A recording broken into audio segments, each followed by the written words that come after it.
According to the Iliad, the epic poem recounting the Trojan War, the city of Troy was sacked and burned by the Greeks, and after 10 years of conflict, it was finally destroyed.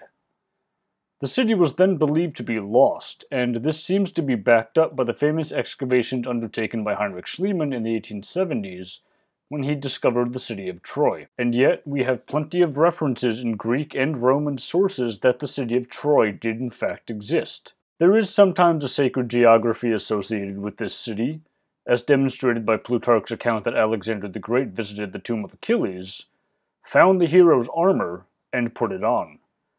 We don't know if that particular bit is actually true, but we do know that Troy was a major city during the Greco-Roman period. So, if that's the case, and it was a well-known city, then how exactly did Troy become lost? The important piece of information for getting to the bottom of this question is that there are two Troys. There is a Bronze Age Troy, associated with the Trojan War, and then there is Greco-Roman Troy, and we have to make a distinction here. Bronze Age Troy, or at least a city we think is Bronze Age Troy, did exist, and if the Trojan War did actually happen, then there is a destruction layer in the archaeology of the city that looks like it would correspond to when that should have occurred, approximately the 12th century BC, and we now know from Hittite documents that the city was a regional power during its heyday in the late Bronze Age.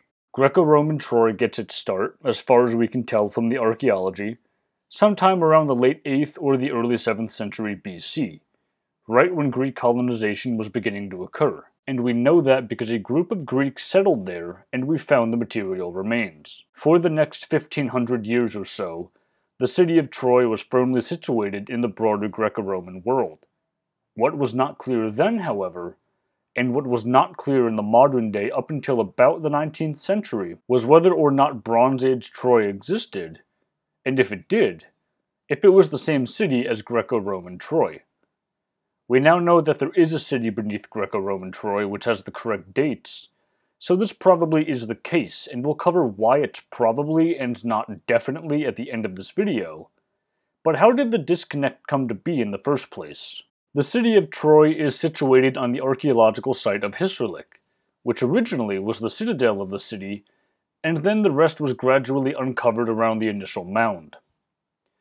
There are 9 different archaeological layers at this site, each with its own subdivisions, with layer 0 dating to the Neolithic and the very early Bronze Age, so between about 3600 and about 3000 BC. And the city of the Greco-Roman world corresponds to layers 8 and 9, dating to between about 950 BC and about 500. Bronze Age Troy corresponds to level 1 and the first layer of level 7, known as level 7A, so approximately between about 3000 BC and about 1180 BC. The next sublayer in level 7, known as level 7B, dates between about 1180 BC and about 950 BC, and after that date, there seems to have been some sort of a problem with the city. Perhaps a devastating fire, or an attack, or something. It's not clear, but something occurred that caused the city to be largely abandoned, and then it was repopulated by Greek colonists in the late 8th century BC, as mentioned a moment ago in the video. The main point is that there was enough of a break following the Bronze Age collapse and the subsequent Greek Dark Ages, when literacy largely disappeared and historical memory was disrupted enough to cause a disconnect between Bronze Age Troy and Greco-Roman Troy. So what happens is that there arises a belief that the two are the same city, on the same site, but there was almost no substantiated evidence for Bronze Age Troy having existed. Greco-Roman Troy, on the other hand, was a prosperous city, where something way back when might have happened, until about 500 when it was devastated by an earthquake, never really recovered, and then began to dwindle in both population and importance until about the early 1300s, and really becomes lost in popular memory.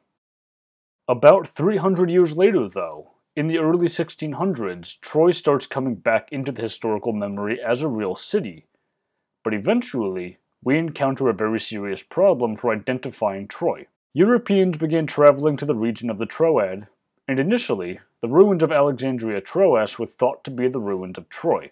This is not actually the case, as it's a separate city, but it is in the right area. It's only about 12 miles from the accepted site of Troy. In the early 1800s, British travelers and soldiers began to conduct extremely limited excavations at the site of Hisarlik, and they discovered some artifacts dating to the Greco-Roman period, and that seemed to corroborate the feelings of Charles Maclaren, who was the first to firmly identify Hisarlik with the Greco-Roman city of Troy. So what's happening isn't so much a discovery of a long-lost city, so much as a rediscovery of a well-known city that was lost for a few centuries. But what about Bronze Age Troy? This is where Heinrich Schliemann and the broader issue of identification comes into play. By the time Heinrich Schliemann started digging at Hisarlik, looking for the Troy of the Iliad, it was largely believed, as it was during classical times, that if the city did exist, it was probably beneath the Greco-Roman levels. Schliemann initially thought that this was in another location entirely, but eventually he was convinced to concentrate on Hisarlik. Schliemann himself did not discover Troy. What he did do, though, was use dynamite and other, shall we say, questionable methods to dig down through the archaeological layers, past the classical city, and to finally prove that there was indeed a Bronze Age site beneath it all. But was that the Troy of the Trojan War? Well, this is where we get to the probably instead of the definitely.